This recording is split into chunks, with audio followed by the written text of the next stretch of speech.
Bölüm 1. Yola çıkış ve gümüş kapı. Evvel zaman içinde, kalbur saman içinde, develer tellal iken, pireler berber iken. Kaf Dağı'nın ardında değil ama, Gönül Dağı'nın hemen eteğinde, Bereketli adında bir kasaba varmış. Bu kasabada yaşayan halk çalışkanmış. Toprakları verimliymiş, suları gürül gürül akarmış. Ancak kasabanın en varlıklı tüccarının oğlu olan Yusuf, sahip olduğu her şeye rağmen içinde tarif edemediği bir boşluk hissedermiş. Yusuf, ipek gömlekler giyer, en lezzetli yemekleri yer, en yumuşak döşeklerde uyurmuş ama sabahları sanki sırtında taş taşımış gibi yorgun uyanırmış. Ne malın çokluğu, ne de dostların kalabalığı kalbindeki o ince sızıyı dindiremiyormuş. Bir gün kasabaya yolu düşen ihtiyar bir gezgin Yusuf'un bu halini görmüş.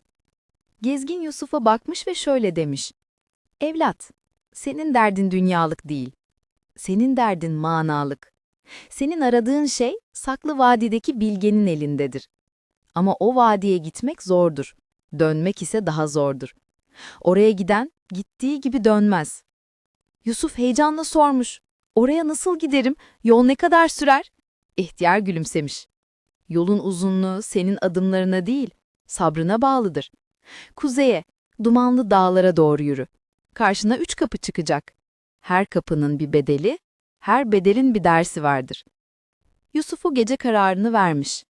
Yanına ne altın almış, ne de yiyecek. Sadece sırtına eski bir hırka geçirmiş ve şafak sökmeden yola koyulmuş.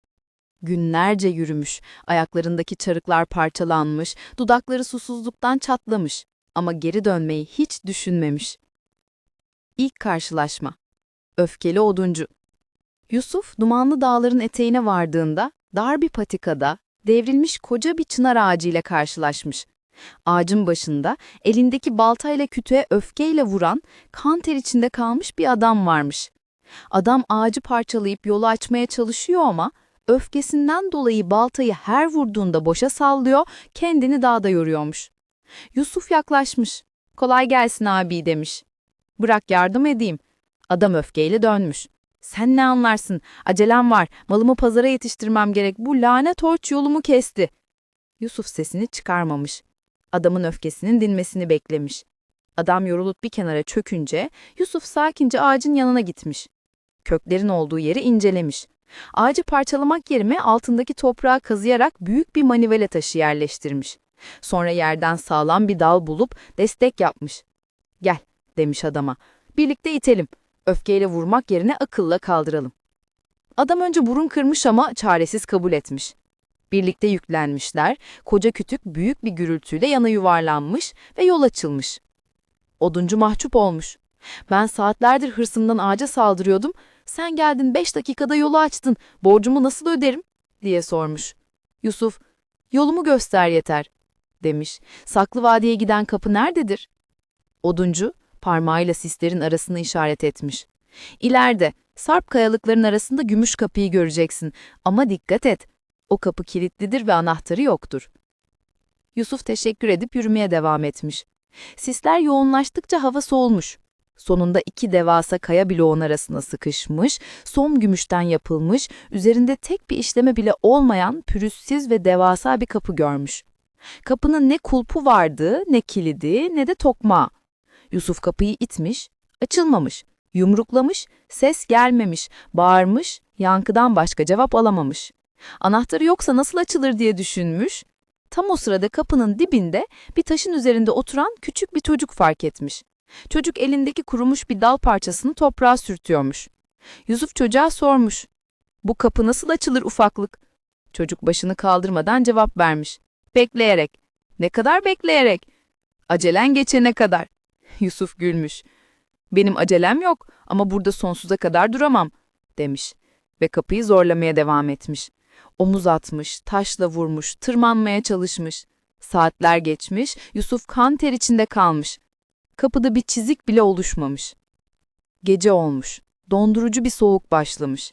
Yusuf çaresizce çocuğun yanına o taşı oturmuş. "Sen burada ne yapıyorsun?" diye sormuş. Çocuk, "Ben kapının bekçisiyim," demiş. "Ama ben kapıyı açmam. Kapı karşısındaki kişi hiç olduğu zaman açılır." Yusuf anlamamış. Hiç olmak ne demek? Yani demiş çocuk, içindeki ben açacağım, ben yapacağım, ben başaracağım diyen o koca sesi susturduğunda, gücünün yetmediğini kabul edip teslim olduğunda.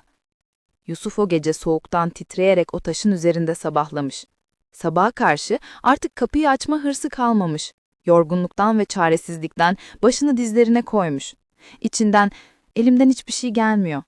Ben acizim. Ben sadece bir yolcuyum. Eğer açılacaksa açılır, açılmayacaksa burası benim son durağımdır, diye geçirmiş. O ana kadar içinde taşıdığı o kibir, o ben hallederim duygusu eriyip gitmiş. Sadece derin bir sessizlik ve kabulleniş kalmış.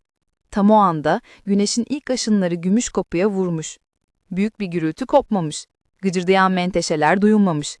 Gümüş kapı sanki bir sis perdesiymiş gibi yavaşça saydamlaşmış ve sonra tamamen kaybolmuş. Çocuk gülümseyerek ayağa kalkmış. "Gördün mü?" demiş. "Kapı aslında hiç kapalı değildi. Sadece senin hırsın onu katılaştırıyordu. Sen durunca o da yol verdi." Yusuf bu ilk dersin ağırlığıyla sarsılmış. Fiziksel gücün değil, teslimiyetin gücünü öğrenmişti.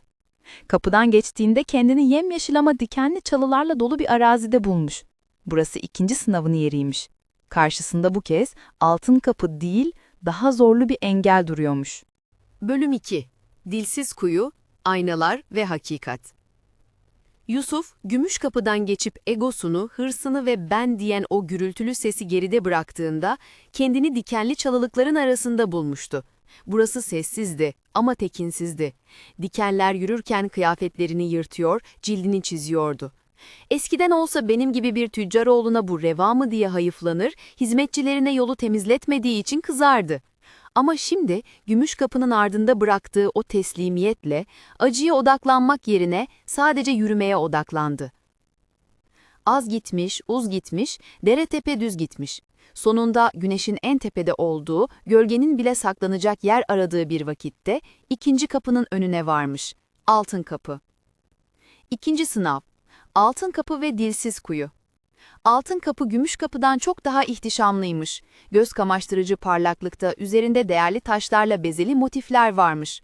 Ancak kapının önünde ne bir bekçi ne de bir anahtar deliği varmış. Sadece kapının hemen sağında derin mi derin, karanlık mı karanlık bir kuyu duruyormuş. Dilsiz kuyu. Kuyunun başında bir tabela asılıymış. En değerli hazineni vermeden en ağır yükünden kurtulamazsın. Yusuf düşünmüş. En değerli hazinem mi? Param yok, altınım yok, yiyeceğim bile kalmadı. Üzerimdeki hırka paramparça. Sonra aklına gelmiş. Belki de bilgiydi hazine.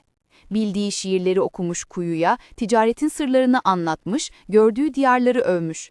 Ama kapı açılmamış. Bağırmış, çağırmış, yalvarmış. Sesinin yankısı kuyudan geri dönmüş. Ama kapı kımıldamamış. Yusuf susuzluktan ve yorgunluktan bitap düşüp kuyunun taşına yaslanmış. "Ne istiyorsun benden?" diye fısıldamış. "Hiçbir şeyim kalmadı." O sırada kuyudan bir ses gelmemiş ama rüzgarın fısıltısı kulağına çalınmış. O an fark etmiş ki konuşmaktan, anlatmaktan, kendini ispatlamaya çalışmaktan etrafındaki sesleri hiç duymamış.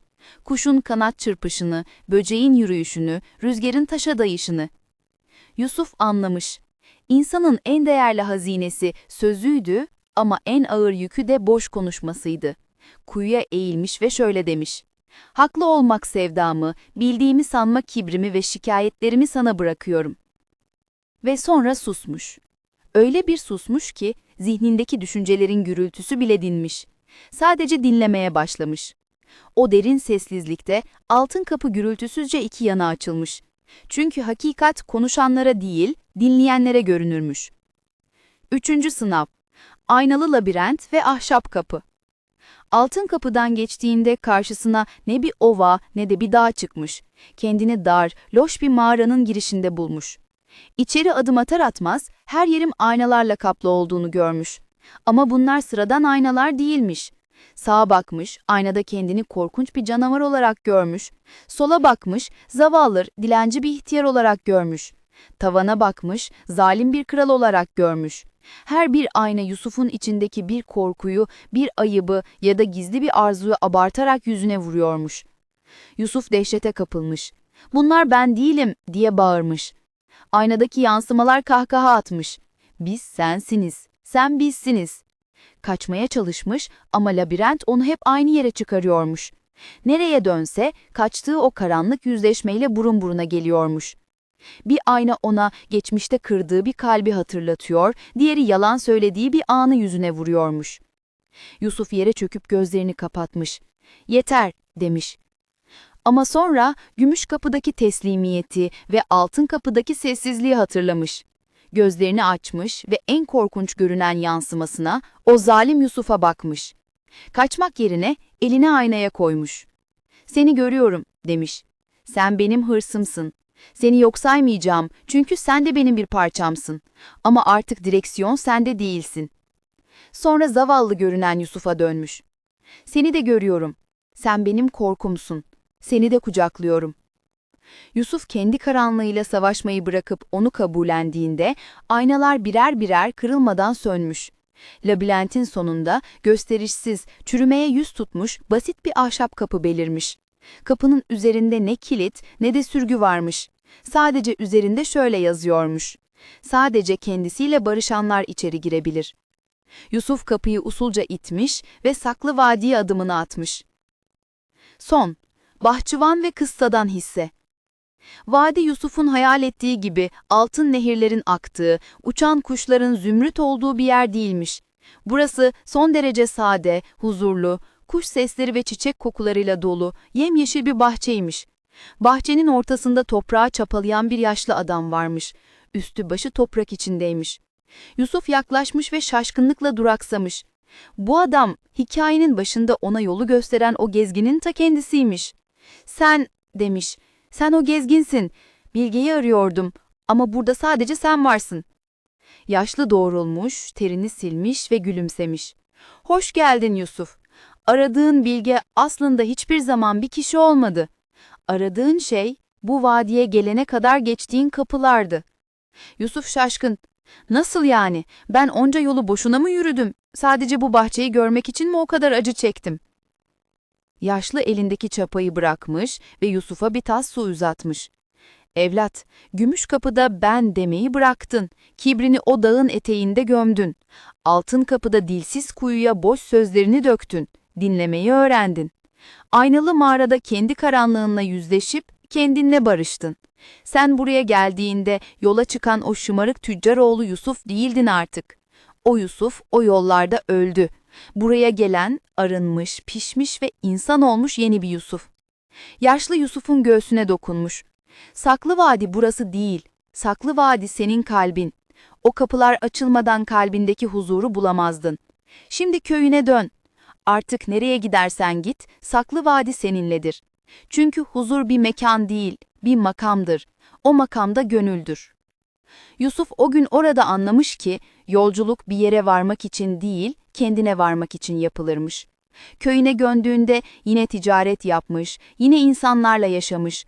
Ama artık kimse onu telaşlı, öfkeli ya da kibirli görmemiş.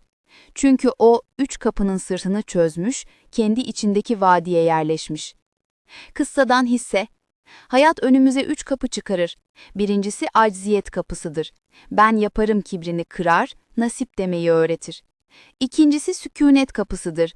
Ben bilirim iddiasını kırar, dinlemeyi öğretir. Üçüncüsü hakikat kapısıdır. Başkalarını suçlamayı bıraktırır, insanın kendisiyle yüzleşmesini sağlar. Gerçek huzur dışarıdaki dünyayı değiştirmekte değil, içimizdeki kilitli kapıları doğru anahtarlarla, yani sabır, tevazu ve yüzleşmeyle açmaktadır. Gökten 3 elma düşmüş.